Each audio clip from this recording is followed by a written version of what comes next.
Potential energy. Take a rubber band, hold it at one end and pull from the other. The band stretches. Realize the band at one of the ends. What happens? The band will tend to regain its original length. Obviously, the band had acquired energy in its stretched position. How did it acquire energy when stretched? 10.23 क्षितिज ऊर्जा क्रियाकलाप 10.8 एक रबड़ का छल्ला लीजिए। इसके एक सिरे को पकड़कर दूसरे सिरे से खींचिए। छल्ला खिंच जाता है। छल्ले के एक सिरे को छोड़िए, क्या होता है?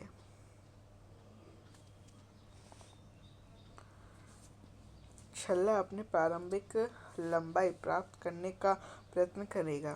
स्पष्ट है कि छल्ले ने अपनी खींची हुई स्थिति में कुछ ऊर्जा उपार्जित कर ली है। खींचने पर यह ऊर्जा किस प्रकार उपार्जित कर लेती है? Activity 10.9. Take a slinky as shown below. Take a friend to hold one of its ends. You hold the other end and move away from your friend. Now you realize this slinky. What happened? How did the slinky acquire energy when stretched? Would the slinky acquire energy when it is compressed? एक slinky लीजिए। निम्न चित्र को दर्शाए अनुसार अपने मित्र से इसके एक सिरे को पकड़ने के लिए कहिए। अब दूसरे सिरे को पकड़िए तथा अपने मित्र से दूर चलें। अब आप स्लिंकी को छोड़ दीजिए। क्या होता है? खींचने पर स्लिंकी ने किस प्रकार ऊर्जा उपार्जित की? क्या संपीड़ित करने पर भी स्लिंकी ऊर्जा उपार्जित करेगी? क्रियाकलाप Activity 10.10. Take a toy car, bend it using its key. Place the car on the ground. Did it move?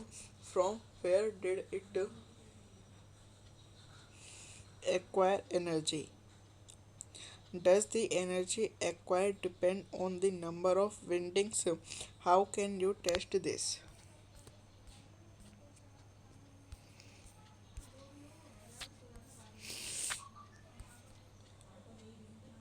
एक खिलौना कार लीजिए, इसमें चाबी भरिए।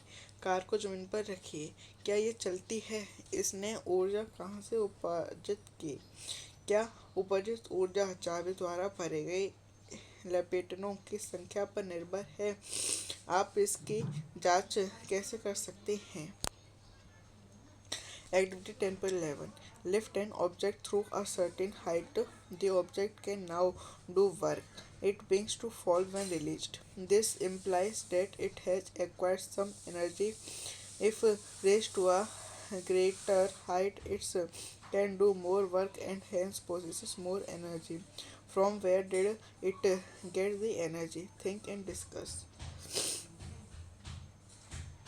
किसी वस्तु को एक निश्चित ऊंचाई तक उठाइए।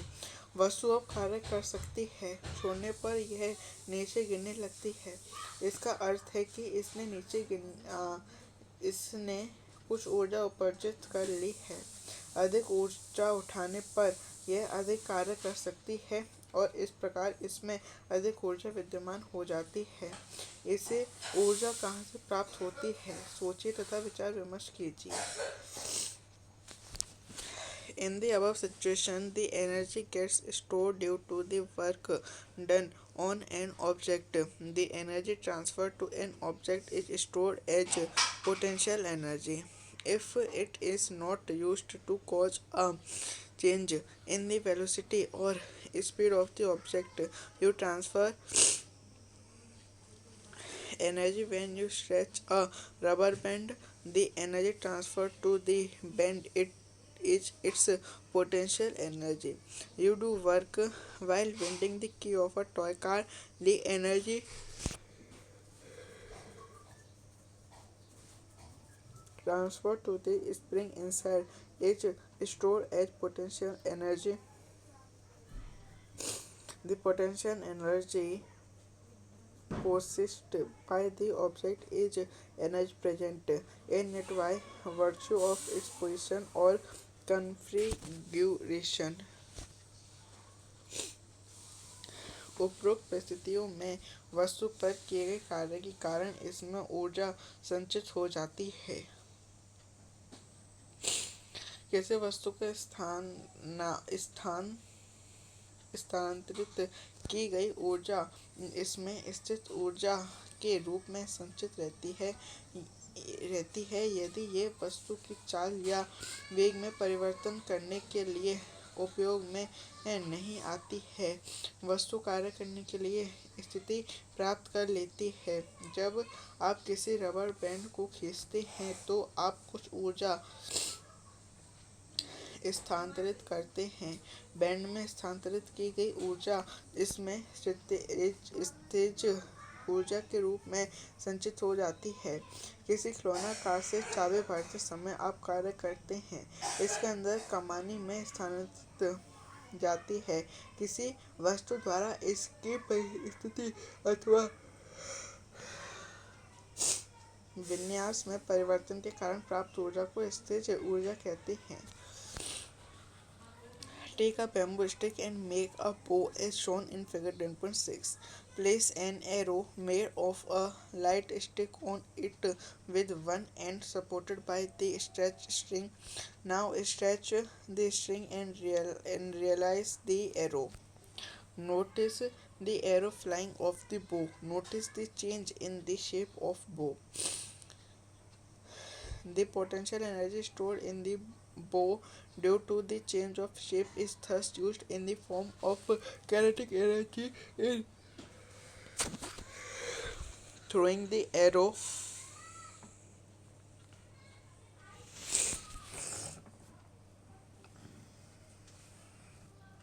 बांस की एक खपची लीजिए और इससे चित्र 10.6 में दिखाए अनुसार एक धनुष बनाइए। किसी हल्की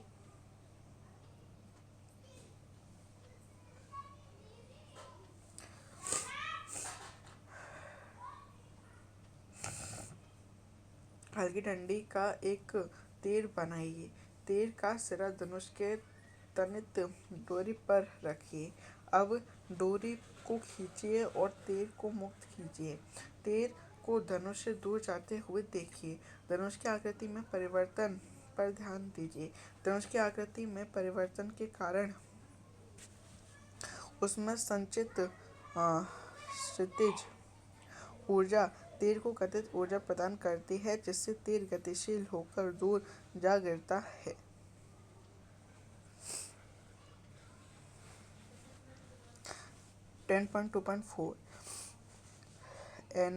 Potential energy of an object at a height. An object increases its energy when raised through a height. This is because work is done on it against gravity while it is being raised. The energy present in such an object is the gravitational potential energy. The gravitational potential energy of an object at a point above ground is defined as the work done in raising it from the ground to that point against gravity. It is easy to arrive at an expression for the gravitational potential energy of an object at a height. Consider an object of mass m. Let it be raised through a height h from the ground. A force is required to do this. The minimum force required to raise the object is equal to the weight of the object mg. The object gains energy equal to the work done on it. Let the work done on the object against gravity be W, that is work done W equal to force into displacement equal to mg into h और फिर mgh. Since work done on the object is equal to mgh and energy equal to mgh units is gained by object, this is potential energy E of the object. It is useful to note that the work done by gravity depends on the difference in vertical heights of the initial and final position of the object and not on the path along which the object is moved. Figure 10.8 show a case where a block is raised from position A to B by taking two different paths. Let the height AB equal to h. In both situations, the work done on the object is mgh. Consider an object of mass m. Let it be raised through a height h. Sorry.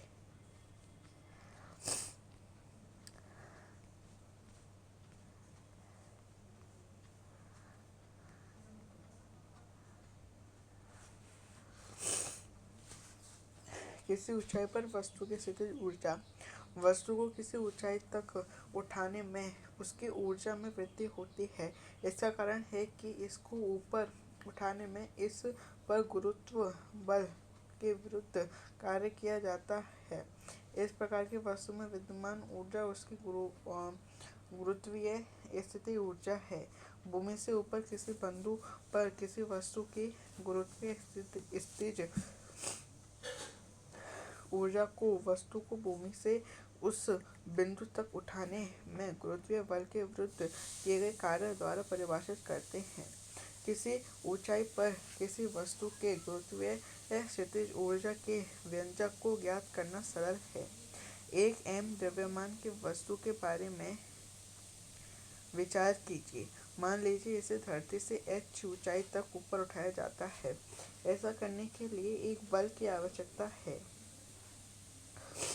वस्तु को उठाने के लिए आवश्यक न्यूनतम बल वस्तु के भार के बराबर अर्थात mg है. वस्तु में इस पर किए गए कार्य के बराबर ऊर्जा उपार्जित होगी. मान लीजिए कि वस्तु पर गुरुत्वीय बल के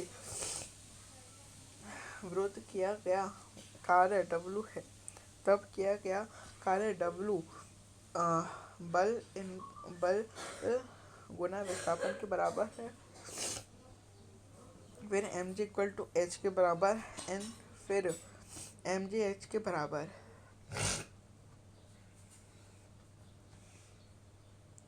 क्योंकि वस्तु पर किया गया कार्य mgh के बराबर है इसलिए वस्तु को mgh इकाई के बराबर ऊर्जा उपार्जित होगी. यह वस्तु की स्थितिज ऊर्जा E1 है. यह ध्यान देने योग्य बात है कि गुरुत्वीय बल द्वारा किया गया कार्य वस्तु के प्रारंभिक तथा अंतिम स्थितियों की ऊर्ध्वाधर ऊंचाइयों के अंतर पर निर्भर है, न कि उस रास्ते पर जिस पर की वस्तु ने गति की है. चित्र 10.8 में ऐसी स्थिति दिखाई गई है जहां एक गुटका स्थिति A से स्थिति B तक दो विभिन्न पथों से पहुंचाया गया है. मान लीजिए ऊंचाइयां A B equal to h. दोनों स्थितियों में वस्तु पर किया गया कार्य mgh है.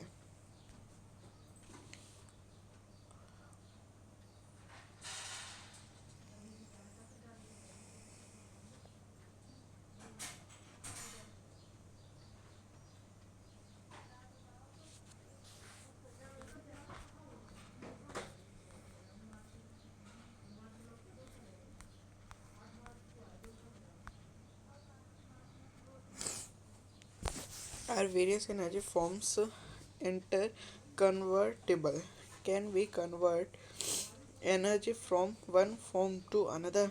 We find in nature a number of instances of conversion of energy from one form to another. Sit in small groups. Discuss the various way of energy conversion in nature. Discuss following question in your group. How do green plants produce food? Where do they get their energy from? Why does the air move from place to place? How are fuels such as coal and petroleum formed? What kinds of energy conversions sustain the water cycle? Activity 10.14. Many of the human activities and the gadgets we use involve conversion of energy from one form to another.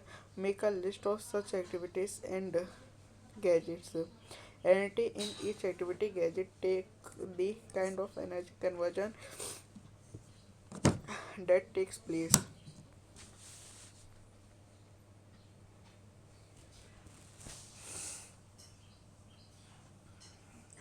क्या ऊर्जा में विभिन्न रूप परस्पर परिवर्तनीय है?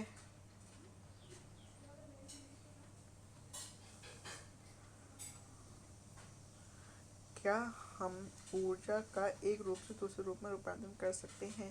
प्रकृति में हमें ऊर्जा रूपांतरण के अनेक उदाहरण देखने को मिलते हैं। क्रियाकलाप 10.13। छोटे समूहों में बैठिए। प्रकृति में ऊर्जा रूपांतरण की विभिन्न विधियों पर विचार कीजिए। अपने समूह में निम्न प्रश्नों के बारे में विचार विमर्श कीजिए। हर पौधे खाना कैसे बनाते हैं? उन्हें ऊर्जा कहाँ से प्राप्त होती है? वायु एक स्थान से दूसरे स्थान को क्यों बहती है? कोयला तथा पेट्रोलियम जैसे ईंधन कैसे बने? किस प्रकार के ऊर्जा रूपांतरण जल चक्र को बनाए रखते हैं? अनेक मानव क्रियाकलापों तथा हमारे द्वारा उपयोग किए जाने वाले जुगतों में ऊर्जा रूपांतरण सम्मिलित है। इस प्रकार के क्रियाकलाप तथा जुगतों की एक सूची बनाइए। प्रत्येक क्रियाकलाप या जुगत में पहचानिए कि किस प्रकार का ऊर्जा रूपांतरण हो रहा है।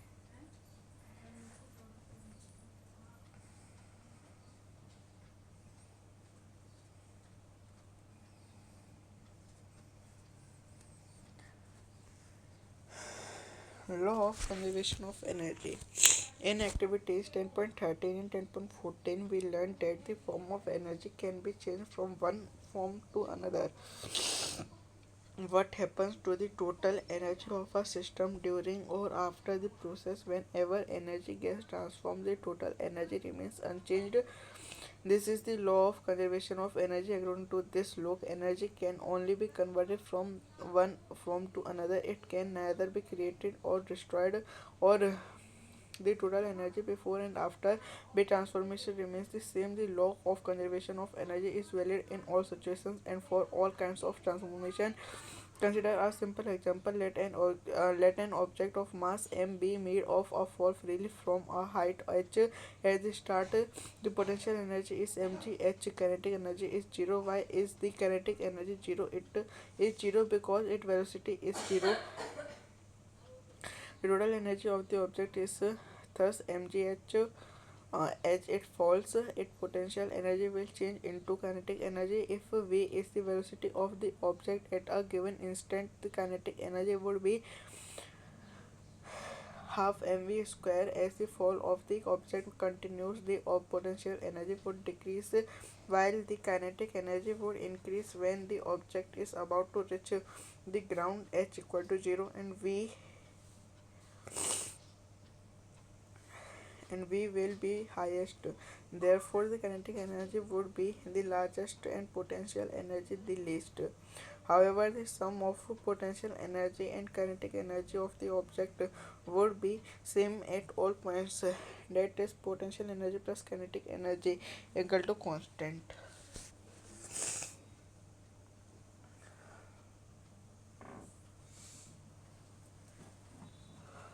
ऊर्जा संरक्षण का नियम।